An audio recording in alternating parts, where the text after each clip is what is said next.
প্রিয় নবম দশম শ্রেণীর শিক্ষার্থী, আশা করি তোমরা ভালো আছো। আমরা টাইপ 1 দেখেছি, টাইপ 2 দেখেছি এবং টাইপ 3 দেখার পরে আর তোমাদের কখনোই মনে হবে না যে আংশিক ভগ্নাংশ কঠিন একটা অঙ্ক। তোমাদের কাছে আশা করি এই অঙ্কটা খুব সহজ লাগবে এবং এই অঙ্কটা যে করতে পারবে তার কাছে আংশিক ভগ্নাংশটা একদম পানির মতো হয়ে যাবে। দেখো, প্রশ্নে বলা হয়েছে 1/x × x² + 1 হোল স্কোয়ারকে আংশিক ভগ্নাংশে প্রকাশ করো। এটা টাইপ 3। আমরা টাইপ 3 কেন দিলাম? কারণ এখানে যে আমরা ভগ্নাংশটা দেখতে পাচ্ছি, এই ভগ্নাংশে দেখো একটা উৎপাদকের পুনরাবৃত্তি আসছে এবং সেই উৎপাদকের ভেতরে যে অংশটুকু আছে একটা ঘাত, এইটার আবার একাধিক ঘাত অর্থাৎ দ্বিঘাত ত্রিঘাত এই অংশটুকু আছে। তাহলে যখন এইরকম ধরনের সমস্যা থাকবে সেক্ষেত্রে আমরা কিভাবে অঙ্কগুলো করব, সেটাই হচ্ছে টাইপ 3। টাইপ 3তে কি বলেছে, আমরা তাহলে কি কাজ করব, প্রথমত ধরে নিব কি, যেটা নিয়মের মতো আমরা করে আসছি সেটা আমরা ধরে নিলাম। বাম পাশে যে অংশটুকু আছে সেই অংশটুকু লিখে দিয়েছি, অভেদ চিহ্ন দিয়ে a/x লিখলাম।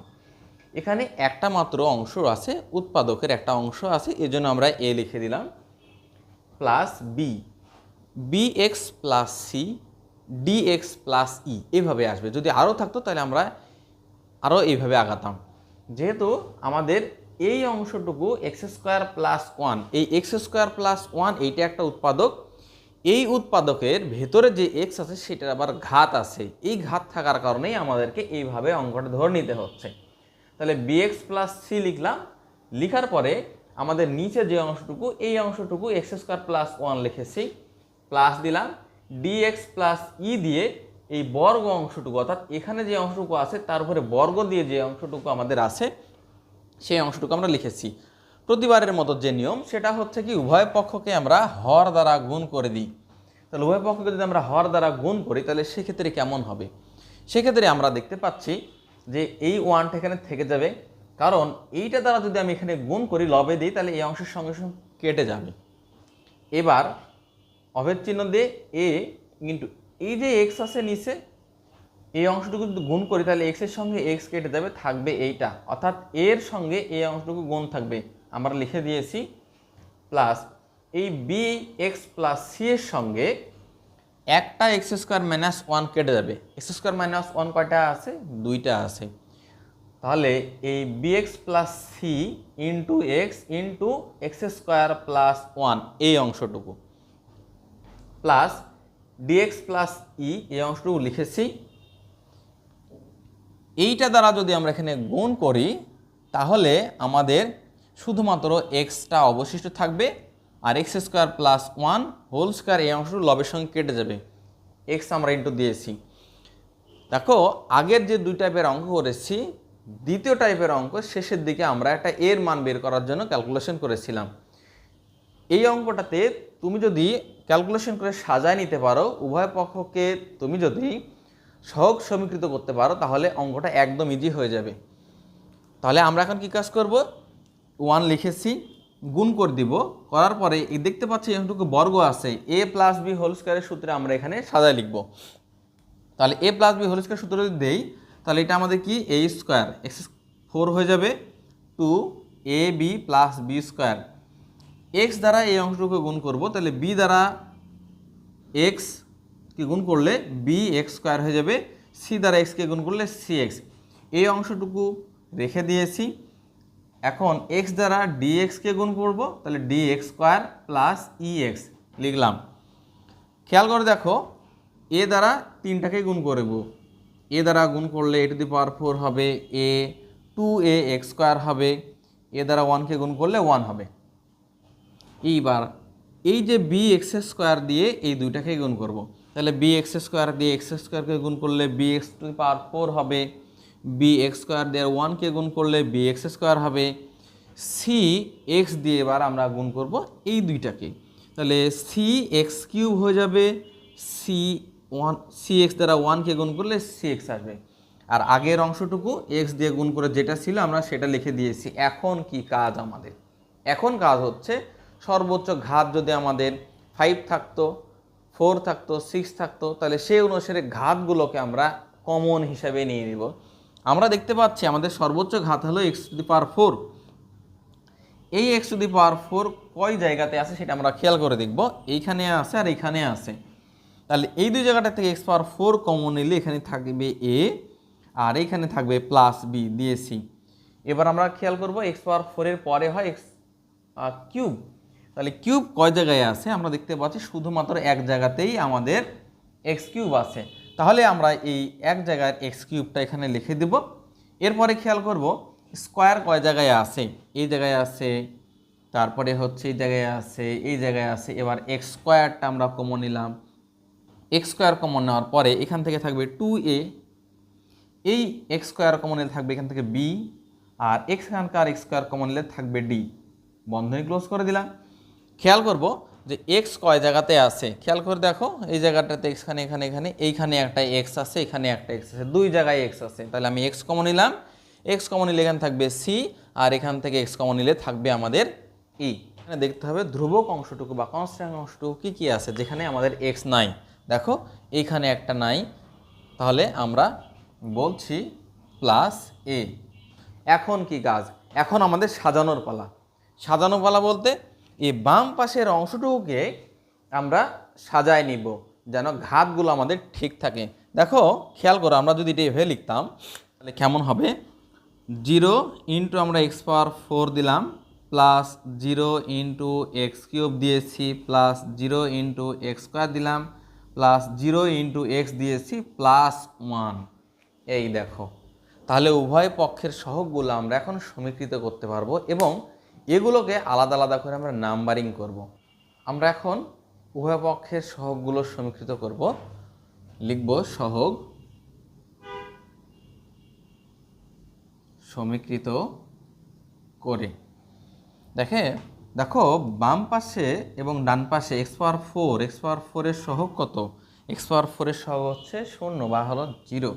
তাহলে আমরা বলতে পারি যে এ প্লাস বি সমান 0। আগে 2 নাম্বার দেওয়া ছিল, এবার আমরা এটাকে 3 নাম্বার করছি। 3 নাম্বার সমীকরণ দিলাম। এক্স কিউব সহগ কত, সি, তাহলে আমরা সি সমান বাম দিকে এক্স কিউবের সহগ কত, 0, 0 লিখব।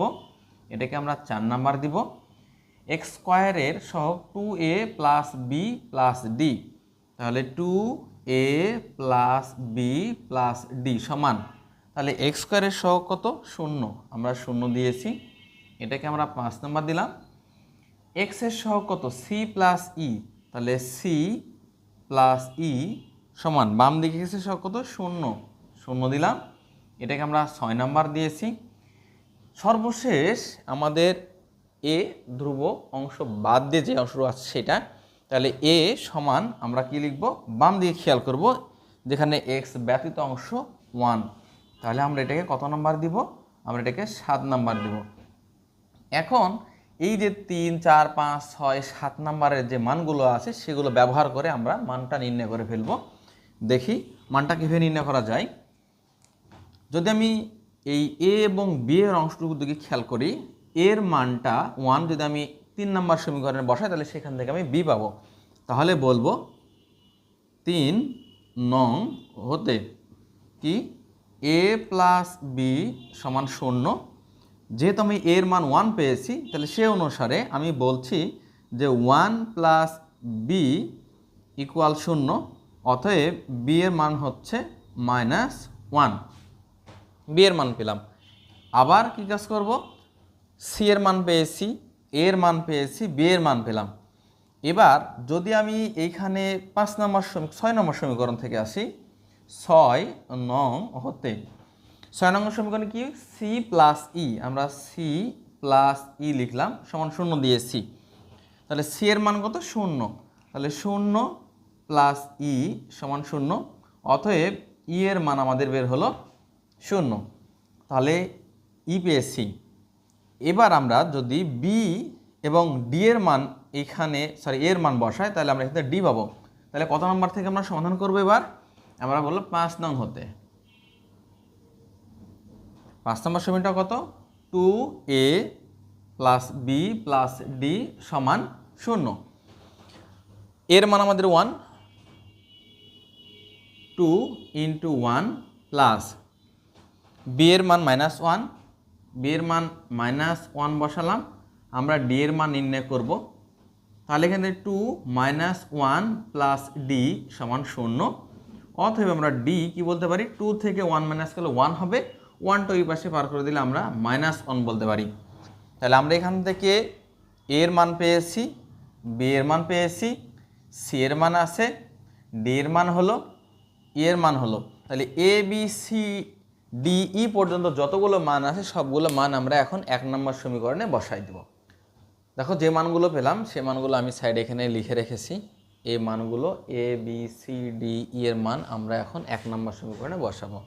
1 নম্বর সমীকরণে যদি আমরা বসাই তাহলে বাম পাশের অংশটুকু ঠিক থাকবে, x into x square plus 1 whole square, অসমতা চিহ্ন দিলাম, এর মান বলো 1, তাহলে আমি এখানে 1/x লিখবো, প্লাস বি এর মান কত বলেছে -1, তাহলে -1 into x plus c, c এর মান কত 0, by x square plus 1 plus d এর মান হচ্ছে -1, তাহলে -1 ইন্টু এক্স প্লাস ই এর মান 0, by x square plus 1 whole square.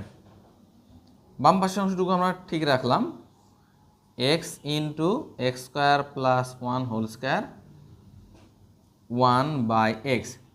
দেখো এখানে -x হয়ে যাবে, তো এই মাইনাস আর এই প্লাসে মাইনাস করে দিলাম, x/x স্কোয়ার প্লাস 1, এখানেও আমাদের -x থাকবে, মাইনাসের সঙ্গে এই প্লাস, প্লাসে মাইনাসে minus, x/x square plus 1 whole square. আশা করি তোমাদের এই আংশিক ভগ্নাংশটা খুব সহজে বুঝতে পেরেছো। দেখা হবে নেক্সট কোনো ভিডিওতে।